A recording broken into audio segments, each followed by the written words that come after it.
How's everyone doing today? Hope you're doing well, and I hope you're having a great day. If you don't know who I am, my name is Bungle. I like to do whiteboard presentation videos, talking about various video games, different topics, and today we're going to be talking about Enlisted, the World War II first-person shooter, free-to-play game, right? This is kind of your alternative to Battlefield 5 if you don't like Battlefield 5 and the round it went down. Enlisted is a good alternative, but keep in mind, right, Enlisted is free-to-play. And to pay for convenience or pay for premium squad, stuff like that, you may have to pay money to kind of enhance your experience, right? So one of the enhancers, or one of the squads we're going to talk about today, is the PZ.III M, the premium tank, all right? And this tank's going to cost you roughly $40, all right?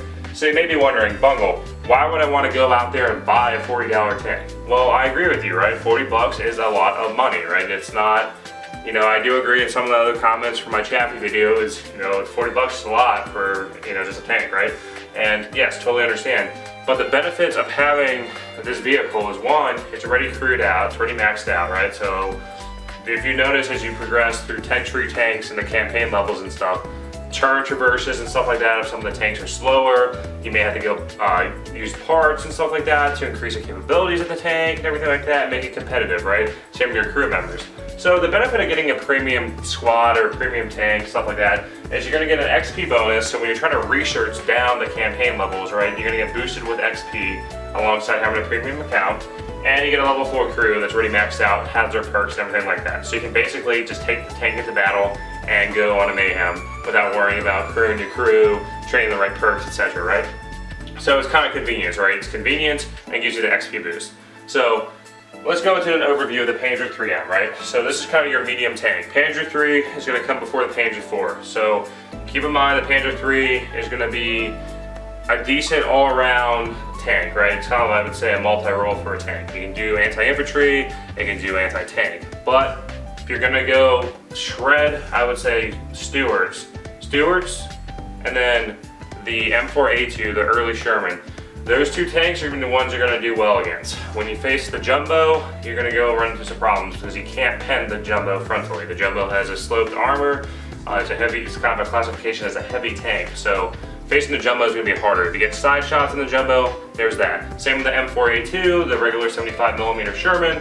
Keep that in mind that Sherman also is going to go and struggle sometimes frontally because of the way the armor is sloped on the M4A2, but there are some weak points on the front that you can hit with a green indicator. Now, going on with it, right? So the 50mm gun. So if you played the Puma, this is kind of the same type of gun, right? The 50mm gun is really good at, like I said, taking out Stewards and kind of the Shermans, but also great against anti-infantry. If you load high explosive, you can definitely take out a big squad if they're bunched up together. Definitely very easy to do with that tank. You also get 7.62 coaxial machine gun, and the commander gets a mounted, I think 7.62mm machine gun. So keep in mind when you use a commander mode, left control, if you press 3, go left control, you're in a commander mode, so your commander pops out of the hatch of the tank. You can use the machine guns, the cannons, and all that to fire at opponents. Now keep in mind though, it keeps your commander exposed, and for whatever reason, the commander gets instantly sniped by bots. Like, it's very easy for the bots to just look at the commander and take them out. So it's kind of weird, because normally player reaction and everything like that is kind of like, sometimes players aren't paying attention or they're more focused on the tank, and if they see the commander pop out, bots instantly like take you out really quick. It's kind of really weird. I don't know if it's a bug or not.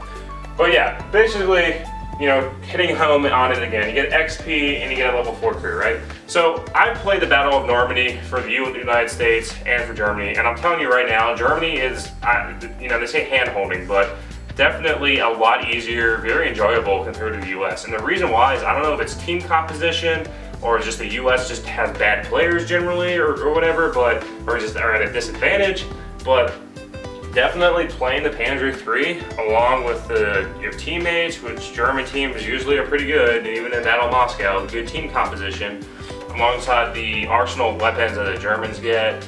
Definitely this is a strong vehicle. Definitely would recommend, kind of like my Chappie video, you need to master the tank class in Enlisted. If you don't know how to play the tank class, I'll kind of go into details about how to do it in another video.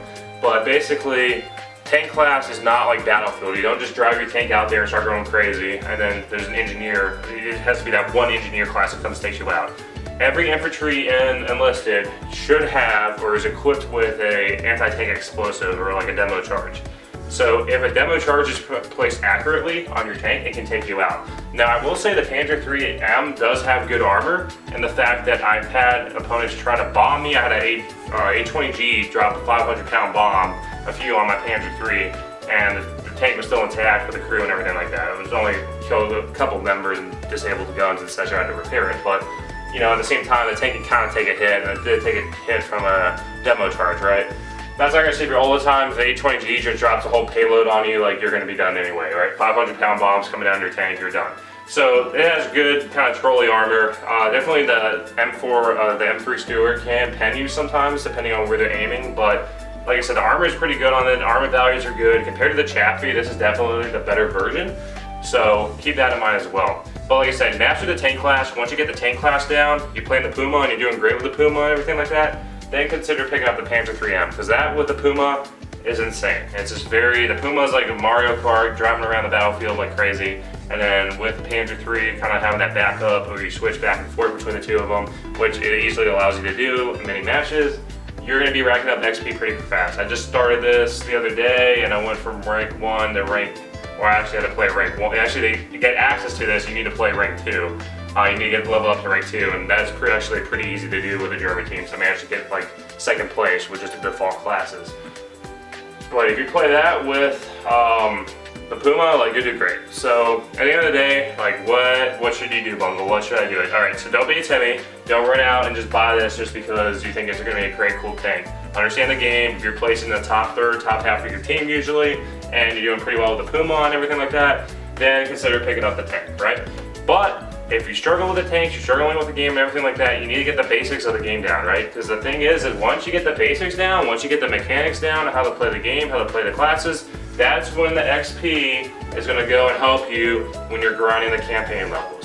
But other than that, if you stuck around to this point in the video, make sure you press the thumbs up button, subscribe. Definitely having you subscribe and comment down below my videos definitely helps me with just interaction, giving me feedback for my videos, future content, future suggestions, kind of what you see with the game, kind of issues. I definitely understand the $40 price point is kind of like, ugh, right? And with that, like, should this be reduced? Definitely if you're waiting or you're kind of at that position where you can't really buy it right now.